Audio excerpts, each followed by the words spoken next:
Being one of the only Jews at my school can be really hard, just because I feel like I have no one to relate to. People judging me just because I'm Jewish, they think I'm a bad person. There's a lot of pressures involved in being a teenager in high school these days. There's homework and tests every day and back-to-back classes. Throughout high school and just middle school, I just felt that I didn't have time for Judaism. My upbringing is, I guess, just very, very Jewish. I went to a Jewish preschool. I went to a Jewish day school. I went to Hebrew high school, after-school programming. I went to Jewish summer camp, Jewish youth group. I went to religious school. I was in youth group. I had my bar mitzvah. Actually, I went off to school to become a mechanical engineer. When I went to college, everything changed, and I'm not sure why or how, but it did. I'm making money. I'm living in downtown Boston. You know, I have all the comforts of life. It's not like I ever lost my Jewish identity, but I lost a lot of my desire and a lot of my passion for Judaism. This could be it. This could be it. And it wasn't it. And I had pretty much stopped doing Jewish.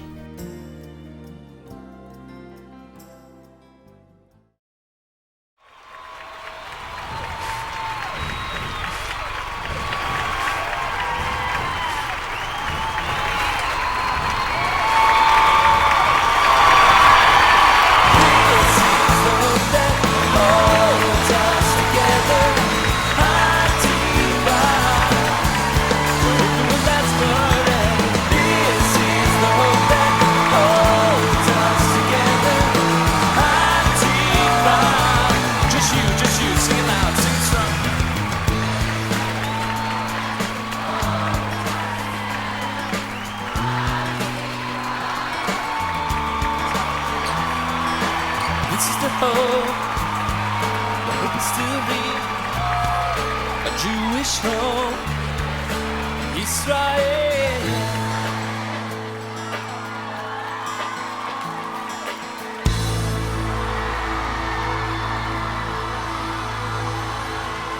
When people ask me what Jewish rock is, I just tell them it's the same thing as regular rock. It's just with Jewish mixed in. It's rock, basically.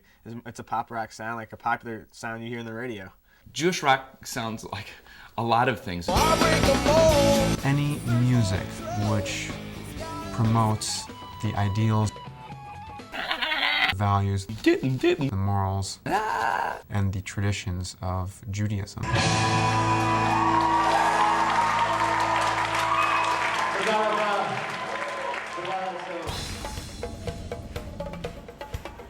We have like a recurrent conversation we have on the airplanes. People will turn around and they think we're a band because we're four guys traveling. We have like music T-shirts on or something, and they ask us what we do, and I look at them and I say, "Well, you know what Christian rock is?" They say, "Yeah," because they get that, and I say, "Well, we play Jewish rock," and then they laugh, and then I say, "No, seriously, we play Jewish rock." Jewish rock is ancient text, modern messages set to rock music. Is being together, is friendship. Jewish rock is exciting. Energy, energy, energy. Jewish rock has really helped me to connect to Israel. Jewish rock is intense. Enthusiasm, enthusiasm.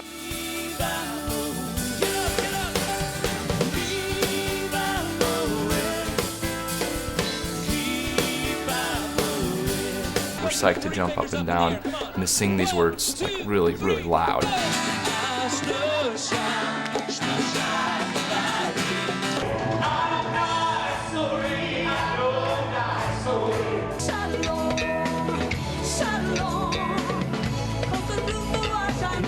It's like this Jewish rock epidemic has swept the nation. There's all kinds of artists who are playing different music.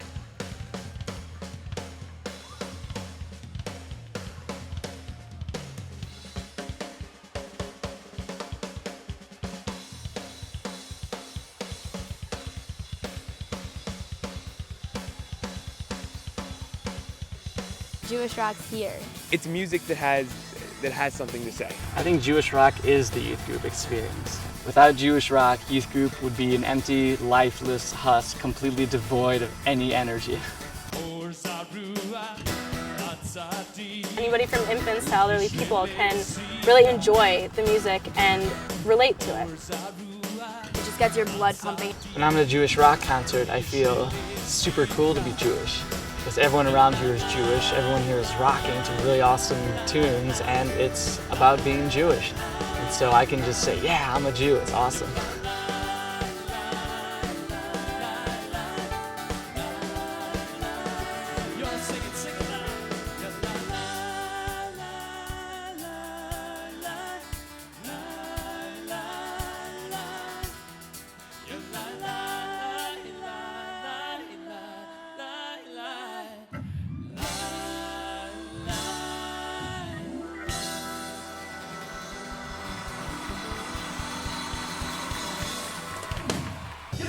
Get him up. Say ooh, ah. Say ooh, ah. Say ooh, ah. If you told me I'd be a Jewish rock star, I would have laughed at you. It's completely bizarre. I was probably 4 or 5. My parents got me a little toy guitar so that I could wear around my neck and walk around the house and pretend to be my idol, Elvis Presley. And so I walked around the house and sneered like Elvis Presley and slicked my hair back and played my guitar. But I didn't start taking lessons till I was 8. It was me and my guitar in the back seat with my parents driving out to California or to Florida. And that's where I learned to write music. You know, I wrote my first song, Bored Silly, bored silly in the back seat of a car.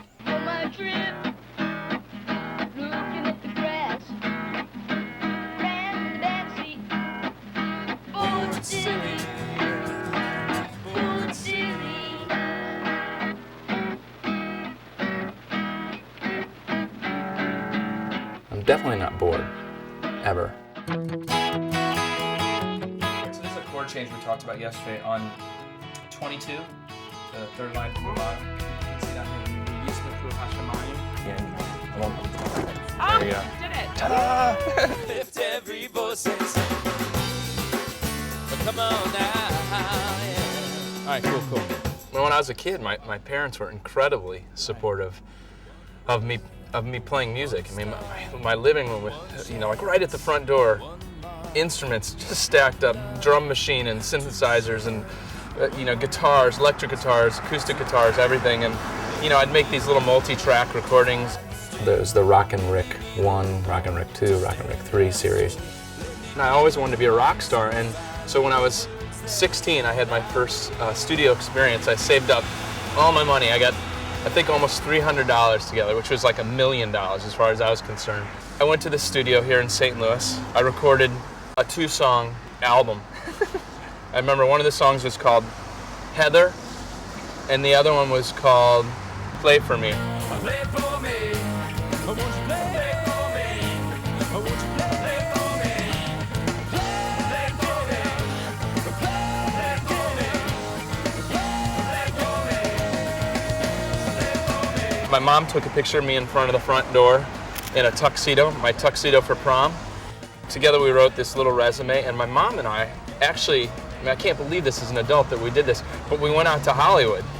My mom was driving me down the Sunset Strip, and we were looking at addresses, and stop. She'd hand me my little tuxedo picture and my resume and cassette tape. Okay, Ricky, go get your record deal.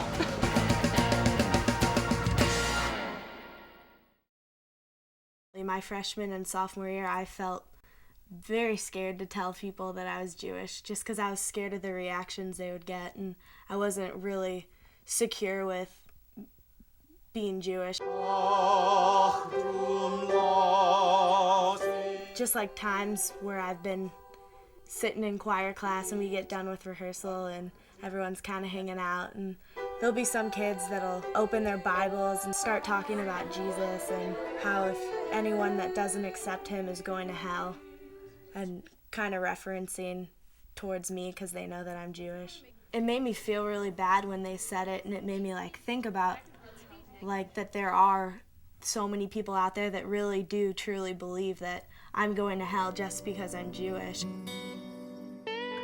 That's hard to not have anyone at school to relate to, or when situations come up, not have anyone else to be able to talk to about it or back me up.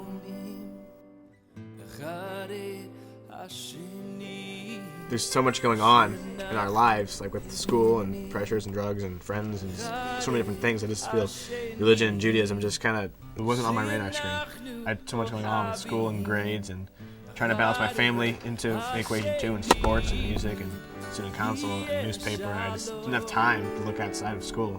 I didn't want to be a part of Temple. I just was so busy with having other things, I just didn't really care to get involved with Temple and Judaism. I graduated with honors, got this terrific job at a place called Draper Laboratory. It was one of the best engineering jobs I'll ever have. Probably the best, and only.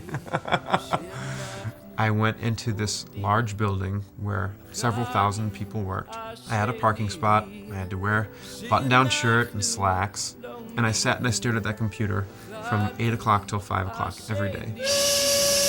So that was my brain. That was following my brain. This is what my basement looked like when I was a kid. I mean, these records, my dad was in the record business, and he had records and 8-track tapes, which I don't think you could even find in a vintage store anymore, but stacked to the ceiling. Like Neil Diamond is like one of my first influences, and my mother loved Neil Diamond. James Taylor, Aretha Franklin, John Denver. And then it became people like this, like U2. I got into heavy metal. Indigo Girls were huge for me when I was in college. I listened to them like crazy. They totally shaped a lot of how I play. Love Bruce Springsteen. Wanting to be a rock star like these guys, and see like screaming girls and stuff like that. The first day of my sophomore year, I was a resident advisor, and one of my residents came in with a guitar, and we ended up jamming most of the night. And the next day he entered us in a talent show, and all of our friends came to the talent show, and we were a band. We were called Collage. We were an acoustic duo. My friend Ben and I started playing Hollywood and then around California, and we formed a band with a bass player and a drummer and keyboard player, and it was just terrific. We had a nice college following from USC and UCLA and a lot of the colleges in the Southern California area. And we would go to places like the Troubadour or the Whiskey or the Roxy, all these historic clubs. It was really just an incredibly free and exciting time in my life. I've got a place where we can go.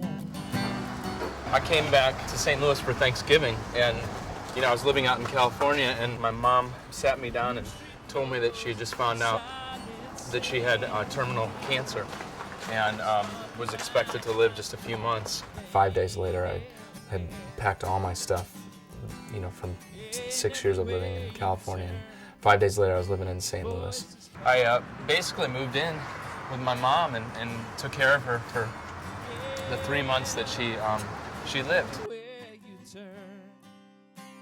And then there's this decision time of, deciding what was I going to do with my life. I had my band back in LA, and I decided that it was time for me to try something different. I started touring around the country by myself, playing in folk clubs and rock clubs. After a couple of years, I formed a full band called RickRecht band also. And we started playing clubs and colleges and fraternities around the country. It was frantic. We were living in a bus and going from city to city, sometimes 2 cities a day. We'd be driving all night, playing from 10 till 2 in the morning, loading out at 4 in the morning and driving into the day and, going to the next club. It was incredibly intense. A lot of my learning came from these experiences. It was during this period of time that I had a few guitar students in St. Louis. Guitar students who didn't mind getting a lesson like once a month. Everywhere you turn, there's a million stars. I had this one guitar student who was a director of a Jewish day camp here in St. Louis. When I met him, I was initially going to his house for guitar lessons. I don't remember how exactly I found out that he was Jewish, but once I did, I kind of, started asking him if he had ever thought about, singing Jewish music. She told me, you could be a Jewish song leader someday. And I was really not interested. I'd never worked with kids. I didn't really know any Jewish music. He's, on the road, he has a secular band. Not only does he not have the time, but truly he didn't really even know a Jewish song.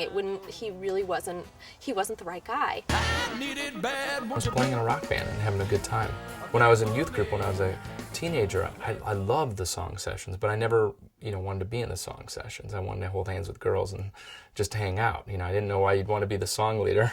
I kept playing and learning how to play, thinking, I don't know what I'm going to do this summer. I need a song leader. The summer rolled around, and I ended up taking some time off from the band, and I needed a job. So I thought about this job that my guitar student had offered me, and I called her up, and she screamed so loud when I told her that I wanted the job that I had to pull over. And I just freaked out. I was so excited. I thought, if he does this, he's going to change the whole energy of Jewish music. For me, it was just a gig. They'd see this really cool guy. He had a ponytail at the time, with a ponytail and the baseball cap and the, crunchy feel. And he'd come into the camp and he'd just change the whole energy and the whole spirit of Jewish music. I had to learn some songs and play for some kids. That's all I knew. I bought him the Nifty's 50 and the Mangi Note, two, really important songbooks. The first time I stood up in front of campers, the first time I was ever playing Jewish music, and I just remember them reacting so strongly. Going nuts. And I was like, well, that was weird. I couldn't believe that they would be this excited about Jewish rock music. That's kind of what happened. The experience with the kids at camp was a heart-opening experience. It was a mind-opening experience. It just opened up all these areas of creative possibility. To say I was excited would be an understatement. That's when I started writing Jewish music for the first time.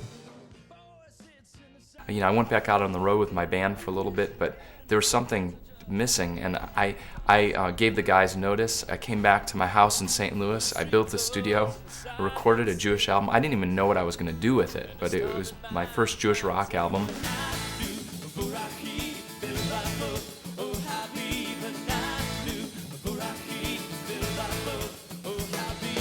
And it sort of took off with teens, and I started touring. That summer I went out and played 50 Jewish summer camps around the United States. It was a really quick life change for me.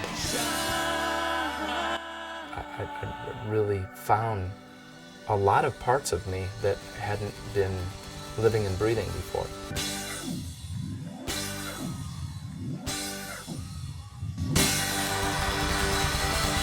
Thank you all so much. You all are awesome. See y'all next time.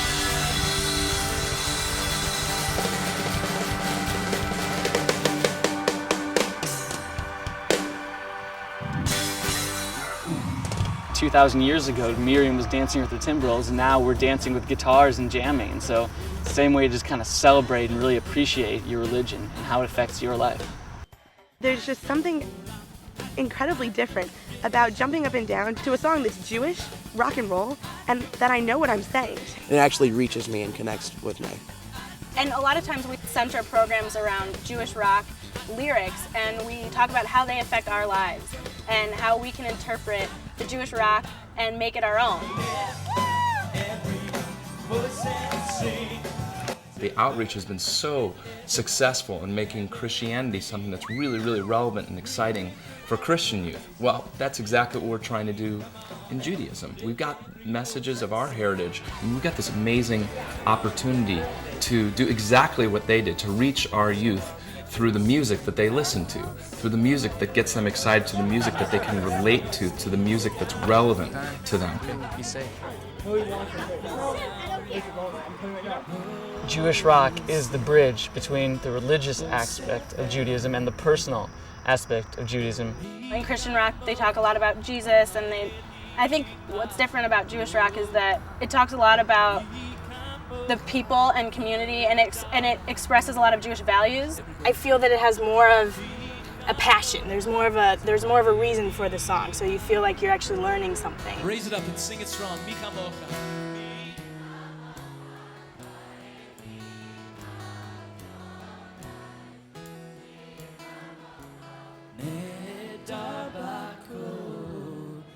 Shine. Shalom, Shabbat Shalom, Shabbat Shalom, Shabbat Shalom. Every voice, Shabbat Shalom, Shabbat Shalom, Shabbat Shalom, Shabbat Shalom, Shabbat Shalom. Choose your harmony. Shabbat Shalom, Shabbat Shalom, Shabbat Shalom, Shabbat Shalom. And you shall be a blessing. You shall be a blessing. The idea of what we're doing with Jewish rock isn't new. We're connecting youth with music, with the music that they listen to. In the United States, people have been doing this for years. From Shlomo Carlebach to Debbie Friedman to Jeff Klepper and Dan Friedlander and Craig Taubman and many others. They're really the shoulders that we're standing on, and this is now our responsibility to make Judaism something that's relevant for teenagers through our music.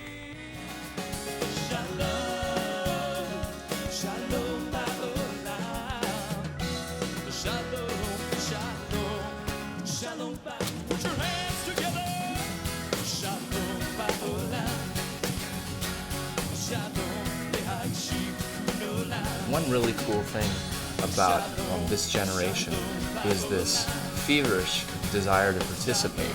I mean, we can see it like with MySpace and YouTube and Amazon, all the user-generated content. I mean, teens want to be a part of the picture, and they want to be part of Judaism. They want to be part of the services. They want to be a part of the concerts. They want to do Judaism in a way they never have before.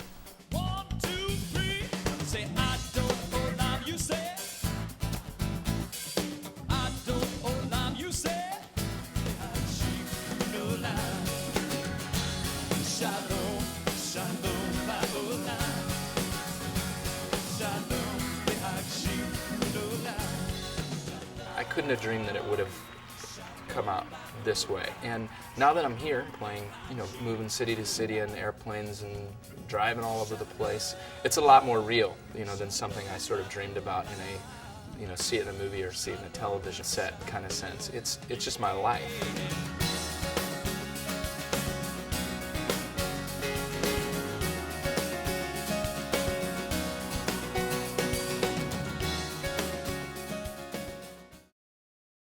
Going to Sunday school in Hebrew school was never exciting for me. It was kind of like a chore, like something I had to do.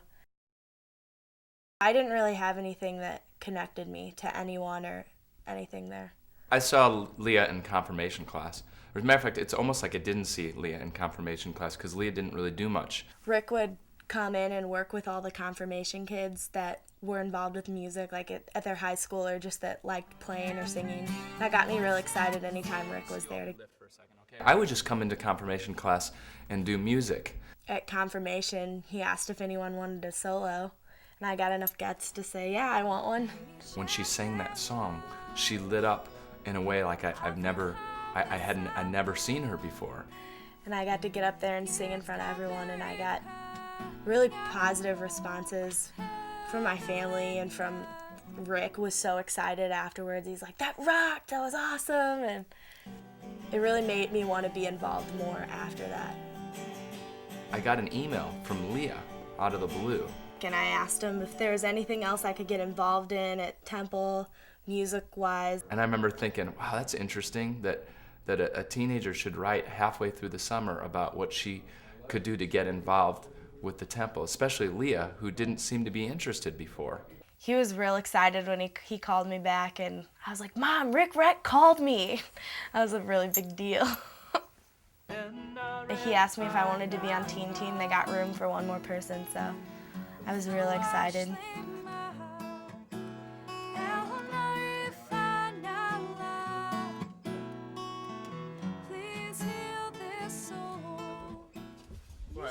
After getting involved with Rick and the teen team, it was a big change because I was really getting to be involved with other people, and I feel like I learned a lot more about myself being involved with the music and Judaism. And really, that was the main connector point for me. Being involved with Teen Team changed my being involved with my Jewish life drastically. I always have been not real excited about being involved and going to services on Friday nights and stuff, and now it's so much fun, and I love going, and I love all the people, and this is a really good time. So what's going to happen tomorrow night? I get to hang out with other Jewish teenagers and play rock music. What's not fun about it? It's awesome. Before I was on Teen Team and part of Shabbat Alive and involved with Jewish rock, Judaism really wasn't a part of my life at all.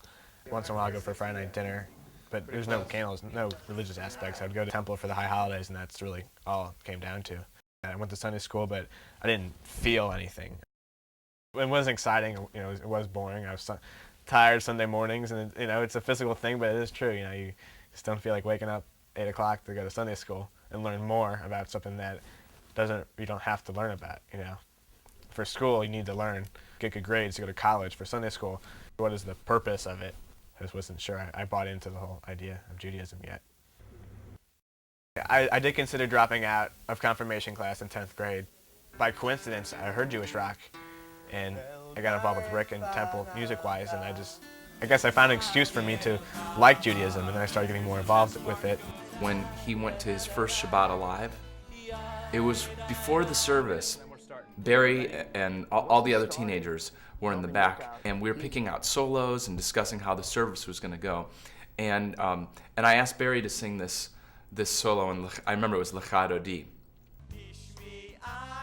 My first Shabbat Alive was really cool because I got right off the bat, I was this new kid, on the service, and I got to sing a solo. And that night they sang, and I saw his father looking at him and his grandfather looking at him, and I saw that connection happening between he and his family and also the congregation, and I saw him lighting up. And then after I sang it, and the temple had all their eyes on me, I really felt special. And I feel like I led the temple, and everyone looked to me for inspiration for that 30-second span when I sang a song.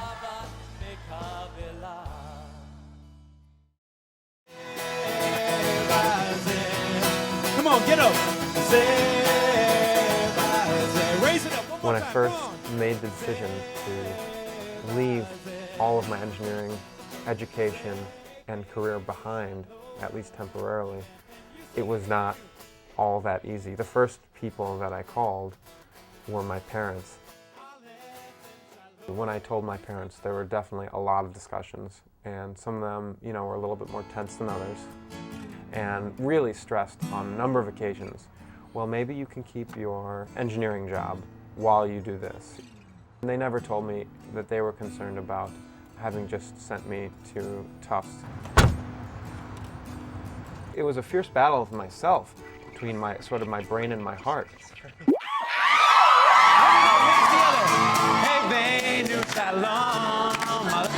I did make a huge life change once I made that decision. I had to learn how to be a Jewish rock star off stage, be a rock star on stage, be engaging, be in shape. I was just thrown into it. I was in a Jewish rock boot camp, yeah.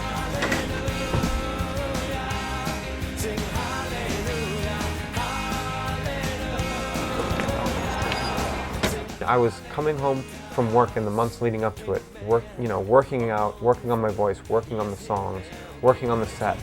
Within a week after leaving my job, I was on the tour with Rick, the summer tour.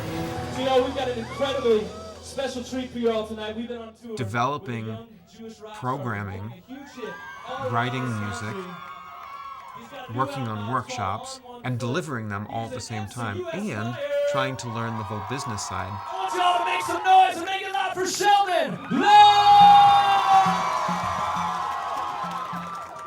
And so how you doing out there? Make some noise, come on!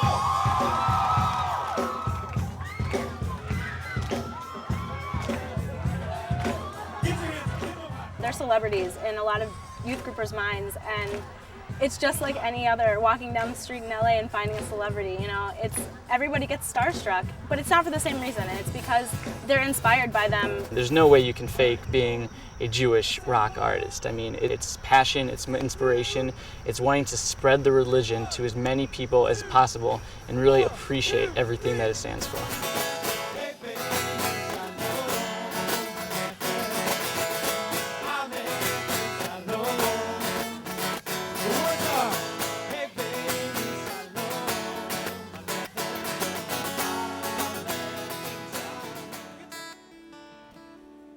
When I open my eyes to the new daylight, for I rise and start my day, I give thanks for the music and love in my life, for the freedom I have to say. Thank you, God, for my family. Thank you, God. Most of my perspective of Judaism just came from my home. It came from both of my parents, particularly my mom, and the way she connected daily functions with Judaism. It really painted Judaism a really positive and relevant light in my life. Her passing is a huge part of, why I am doing, what I do today. I look at myself as her legacy. Shema Israel Adonai. When I started playing Jewish music, found my voice. I found, and I don't think that's a coincidence either. I think I was finally in the right place to hear my insides a little better.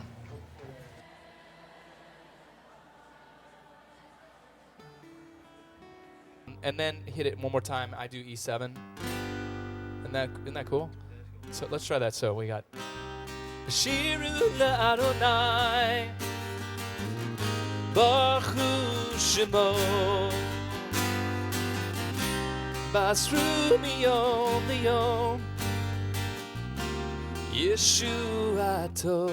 All right, here we go with the vocals and everything.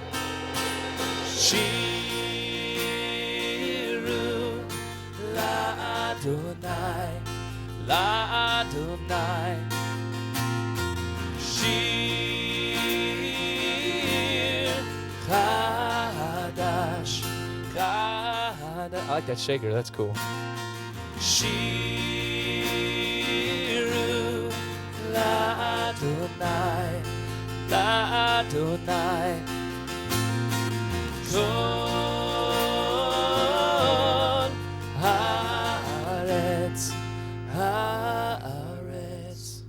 Cool. That's great.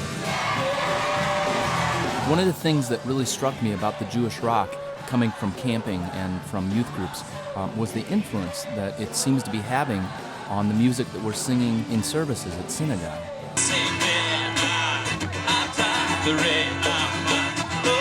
It really starts with the music that teens are into, and then a lot of times it spreads to the younger kids, and then eventually it makes its way right into the sanctuary. It's not just the melodies themselves, but it's also the energy from Jewish rock that we're hearing and seeing in our congregations now.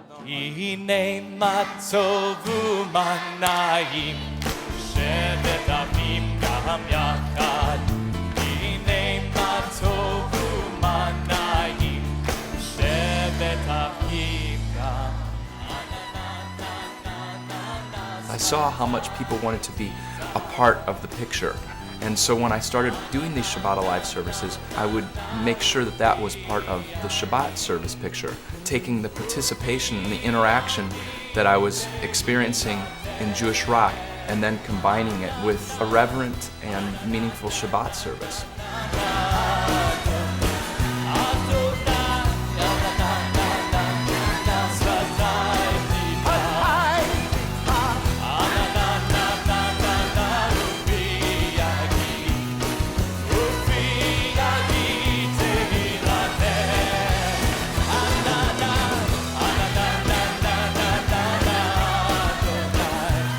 about community and voices singing all kinds of music and people discovering what's going to make Shabbat a meaningful and exciting experience for them.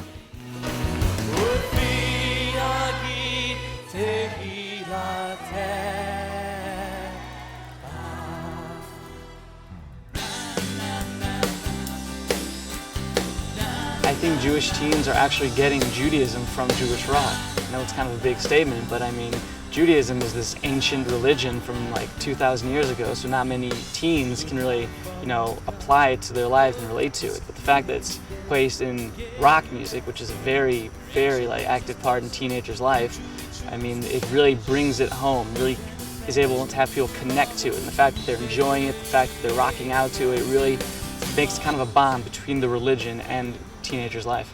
It's one of the only times where I really feel like I can be myself. Jewish rock has really changed my beliefs. I feel a lot stronger with my faith. I feel more connected.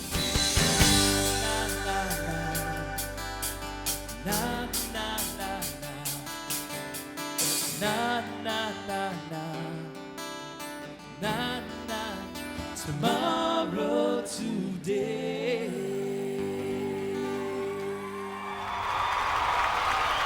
Thank you, God, for my family.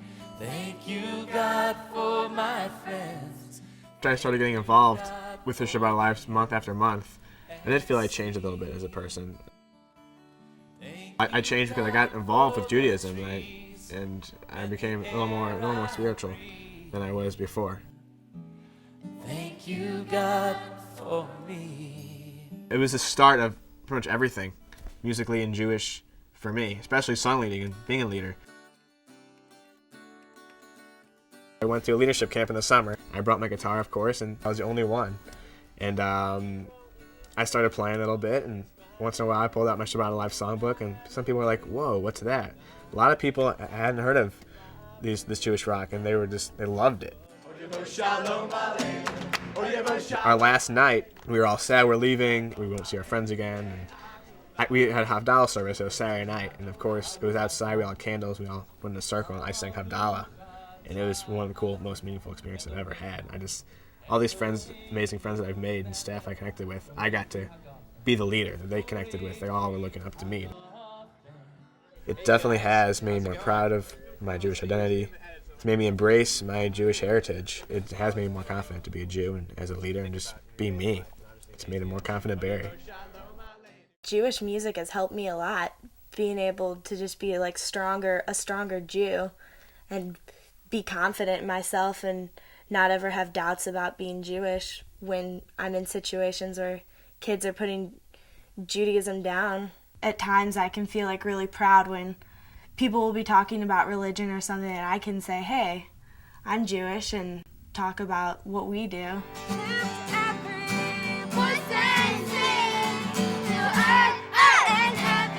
Working with the younger kids has really influenced me a lot to really want to work with kids because, I've had kids come up to me and they really look up to me when I perform in front of them. And I felt really connected through Jewish rock, and it's been great to be able to help other kids be able to connect also at such a young age.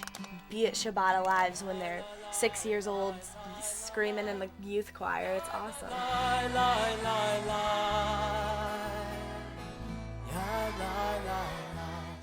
It was great for me to be mentored through Jewish rock, and it's even greater now that I get to mentor other kids through Jewish rock.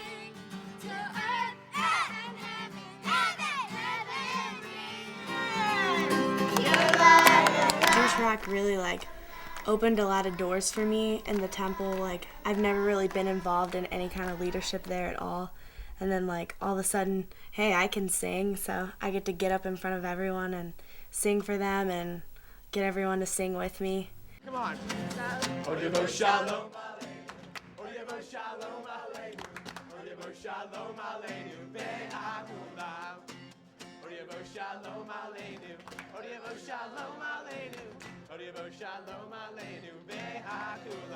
Once I started getting involved in Jewish music, I did kind of meet some new friends that I wouldn't have been able to have met if I didn't get involved. I know in AZA and BBYO, I got really more involved in that, first of all, which has obviously opened the world up to people across the world and the country and in the city that I wouldn't have met. But I wanted to find more people who love Judaism. Nice job, guys. Nice job. Nice job. Once I got involved in playing music at Temple and getting into Jewish music, my dad got really involved with it also.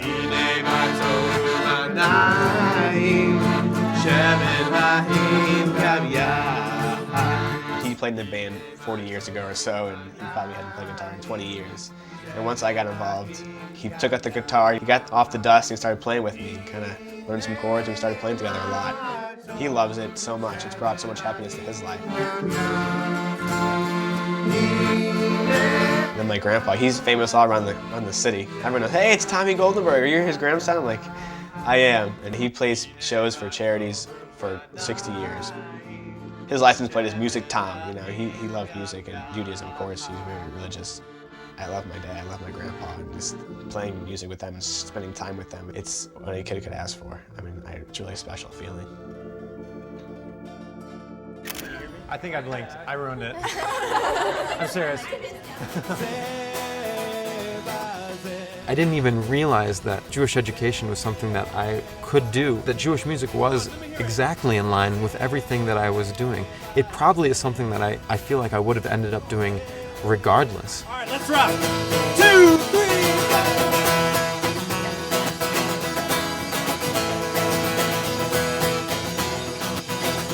4. I've never considered myself a performer and musician. I consider myself an educator. I get up on stage and the whole point of everything I do, it's actually when I'm on stage or when I'm sitting in front of a group of kids at camp. The whole purpose of what I'm doing is to let them walk away with something that they didn't think about before or didn't know before. As I really teach the meaning behind the music. If I walk away and they've had a good time, that's terrific, but better that they're singing the melodies and they're singing them in the concert and they're up on stage with me and they're being able to express themselves Judaically and not have a dual life between this is my Jewish life, this is my secular life, this is my life.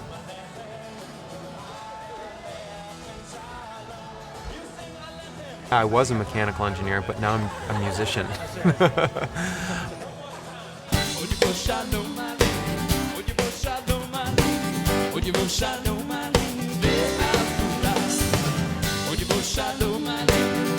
Jewish rock is going to change people's lives. Jewish rock is going to make them feel more, and it's going to bring them in a fun and meaningful way. In the future, I hope we see Jewish rock everywhere. It would be really cool to have an XM radio station for Jewish rock, because kids, you know, they're driving here, driving there with their parents. It would be really cool to just kind of be able to tune in. iTunes, you know, there's categories of music. Jewish rock should be one of them. I think Jewish rock could follow the exact same path as Christian rock music. Involvement, more people, more fun, just actually getting all the young people involved and giving us something to be excited about. Not a lot of women are doing Jewish rock, and I think it would be great if more women started that as their profession. I'm hoping more people will step up and produce more amazing Jewish rock, and that it will be more accessible in mainstream outlets such as iTunes or MySpace. But I want you to go find a place by yourself, and I want you to write just 3 sentences, okay? Why Shabbat is special to you, okay? Or why Havdalah is a special experience for you. You can do any of them, okay? What's going to happen is during Havdalah... My inspiration comes from interaction and engagement. You know, I'm inspired when people are singing with me. I'm inspired when the message, the educational message, the liturgical message is getting across. Okay, so what I'm going to do is I'm going to look at you and I'll do something really subtle like this. Okay? All right? So... Ya la la la, ya la la, ya la la la, ya la la. Baruch atah, Baruch atah Adonai, Eloheinu, Borei me'orei ha'esh. Think, man, what if our ancestors thousands of years ago, you know, crossing the Red Sea, I mean, these are real people, you know, they're on the other side of the Red Sea and singing and dancing, they're not slaves anymore, it's just amazing. What if they could see us now, you know, looking for the Jewish rock section in a record store somewhere. What if they could see teenagers going wacko at a Jewish rock concert? What if they could see interactive musical services where we're still singing the exact same words that they were singing back then with relatively similar intentions and similar challenges that face us as Jews today? Hey, RickRecht. Yes! Shabbat Alive, $12.99. Are you kidding me? Yes! I hope that, you know, teenagers can walk into a store someday and find their music that means something to them. I hope that we'll see Leah Gassman right here, and Sheldon Lowe, and Barry Goldenberg, and 30 other people that I've never heard of yet. The music creates opportunities. It creates ways for people to get involved and to express their Judaism in a real tangible, kinesthetic kind of play it, do it kind of way.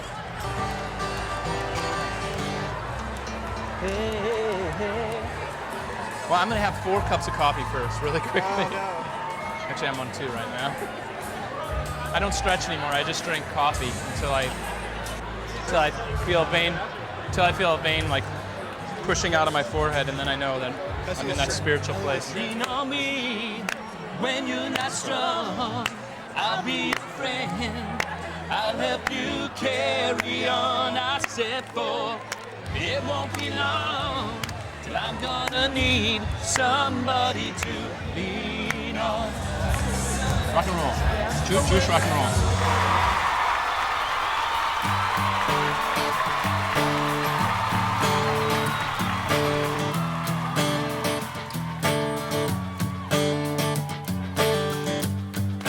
This is the hope is still real. A Jewish home in Israel. This is the time we stand as one. If not now, when? We must be strong, our hearts turn to the east. This is the hope that holds us together. Hatikva, the hope that will last forever. This is the hope that holds us together. Hatikva, the hope is still real. When I go to college, I really hope to continue everything and find something to be involved with and be able to play my guitar and sing and maybe help other college students. I definitely think Jewish rock can make a huge impact on the world. Because of Jewish rock, I found my faith. This is the hope is still real. A Jewish home in Israel. This is the time we stand as one. Every day that I spend doing Jewish music, meeting, educating, learning from other communities, it's an affirmation that I have made the right choice. This is the hope that holds us together. The hope is still real. Jewish rock was what brought me back to Judaism. Jewish rock really changed my life in ways I never could have imagined. I mean, it's how I learn, it's how I grow, it's my passion, it's my career, it's given me my wife and my children. I mean, it's really changed everything.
Jewish rock is capturing where we're at right now.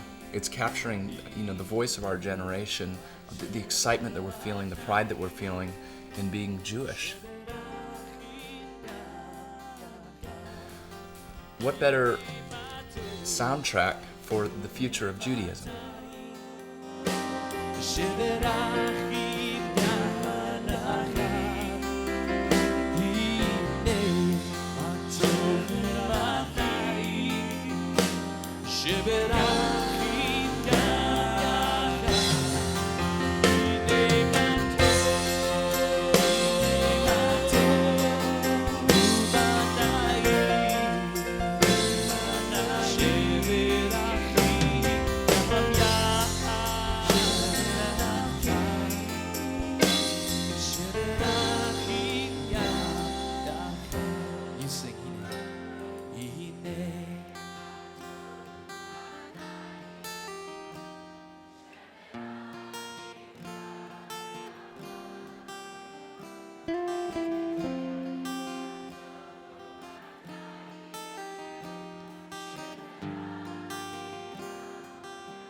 Just voices, just voices.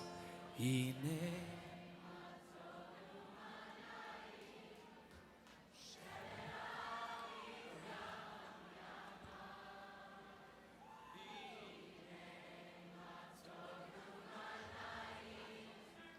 שבת אחים גם יחד.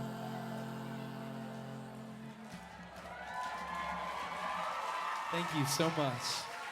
Thank you.